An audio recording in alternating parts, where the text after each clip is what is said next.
So in the process of giving out samples, so this could happen at the time of maybe handing a sample to them or during the time that you're following up, a really important part that occurs at this stage is qualifying.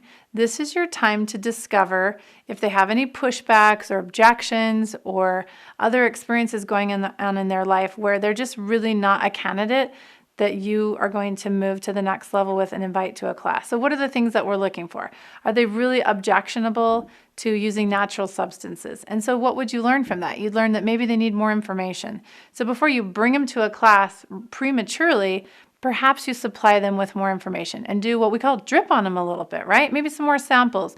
Maybe doTERRA's beautiful booklet on the quality of essential oils. So think through it. You need to think about it from their perspective and what's really going to serve them. That might be one possibility. Another thing that just tends to happen in doTERRA is sometimes they've heard about doTERRA before. Sometimes it's their mother, their brother, their best friend, somebody else has already exposed them to doTERRA. And they might feel loyal to that person, and we want them to feel loyal to that person. So if we can kind of check things out and they're like, oh yeah, I've heard of these oils, or yo, I have some of these in my house, or oh yeah, and they recognize, then what are you going to do at that moment? This is a poignant moment of decision for you. You get to decide how you want to care for this person moving forward.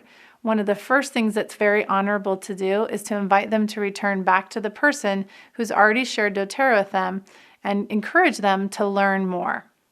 Now, it's up to you. You can decide how you want to fill your classes.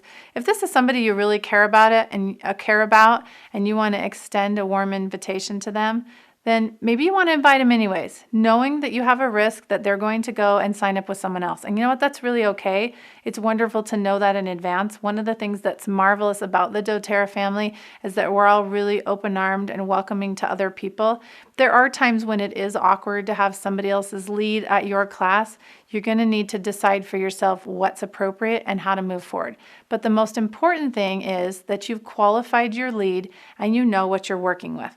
Help them decide with wisdom, do they belong at your class yet, right? Are they ready? Because if you throw somebody into a class too early who's not prepared for the offer there, then you really could hurt their long-term capacity to really have doTERRA part of their life. So take the time to think about them. Don't be so anxious to just get what we call butts in the seat that you'll take anyone, anytime, anywhere. Take the time to qualify them.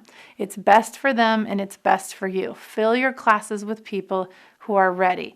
A smaller, more intimate class of people who are prepared to go to the next level is very different than a large, out-of-control class full of people who really don't even know what they're doing there. Take the time to qualify your invites.